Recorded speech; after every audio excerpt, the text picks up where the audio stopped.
Further debate. I recognize the member for Orleans.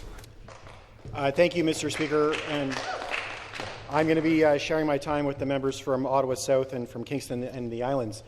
Merci, Monsieur le Président. C'est un peu ridicule que le gouvernement a décidé d'annuler la session d'été une semaine avant le schedule. Et puis maintenant, on ne retourne pas à la législature après la journée d'Action de grâce en octobre.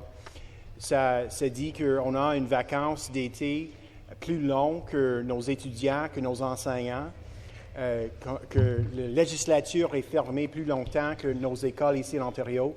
Et on n'a pas la possibilité d'avoir un débat ou une discussion pour améliorer la qualité de notre système d'éducation pour nos enfants qui retournent en septembre à des écoles qui agrandissent, à les écoles sans le système de chauffage nécessaire pour une bonne qualité d'éducation. It's a little ridiculous, Mr. Speaker, that this government has chosen to not only end the spring session a week early, but now not return the legislature into session until after Thanksgiving. This, of course, means that the legislature will be closed for almost 50% longer than our schools. We'll have a summer vacation that is significantly longer than our kids and teachers, Mr. Speaker. Teachers that this government far too often decries for not having the same kind of work ethic that they do, and yet they're extending their own summer vacation by months, not just weeks, but by months, Mr. Speaker. This is, of course, time that Ontario's elected officials, the members of this place that are chosen by the people, could have used to debate important issues that are before us. I'm reminded, Mr. Speaker, that the Minister of Municipal Affairs and Housing, who is also the House Leader, promised us legislation this session on improving integrity issues across our 400-plus municipalities across the province. As we know, and we've heard far too often, Mr. Speaker, staff members in our cities and our towns, elected officials in our cities and our towns are going to work at city halls and town halls across Ontario and facing really egregious levels of harassment and abuse. We've had serious cases in Ottawa, in Brampton, in Barrie, in Mississauga, and undoubtedly in communities right across the province, Madam Speaker. And this is a government who has said they were going to address this issue. They've had legislation drafted for almost 2.5 years. We have a minister who promised to bring this legislation forward before the end of this session, and of course, this session is ending a week early, and no such legislation has been tabled. I fear it hasn't been tabled because a week after the minister said he would bring legislation forward this summer, the Premier was in Ottawa saying that he would never support that kind of legislation at all. And so I have to question who is actually in charge. Is it the Premier or is it the Minister of Municipal Affairs and Housing? Of course, Madam Speaker, we could have been using this next week and the 6 weeks in the fall that we're going to miss to talk about the doctor shortage across the province. We have over 2 million Ontarians, 2 million of our neighbours, of our friends, who don't have a family doctor or frontline health professional. This is a number that is getting worse and worse and worse, and it's gotten particularly worse the last 6 years under this government.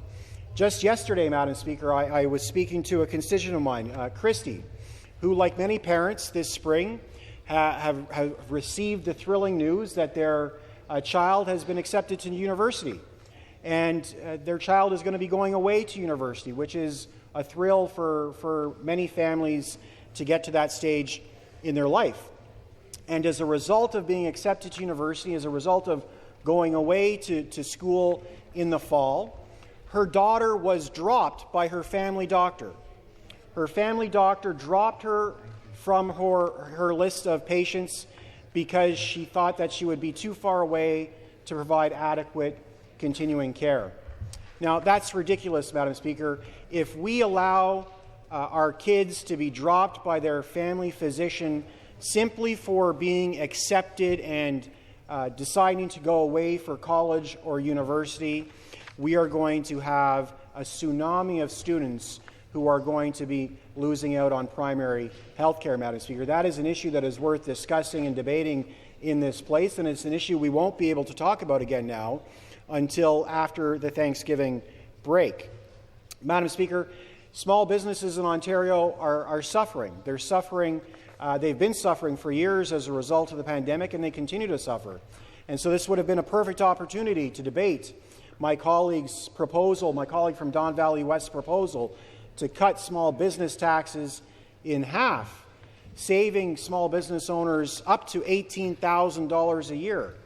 That's real money, Madam Speaker, real money that they could reinvest into their business, real money that they could use to pay off some of the lingering debts from COVID, real money that they could use maybe even just to keep the lights on and doors open and ensure that the small business continues in their communities to serve their neighbours, friends, and residents. And that's a debate that we won't be able to have until now after Thanksgiving, Madam Speaker.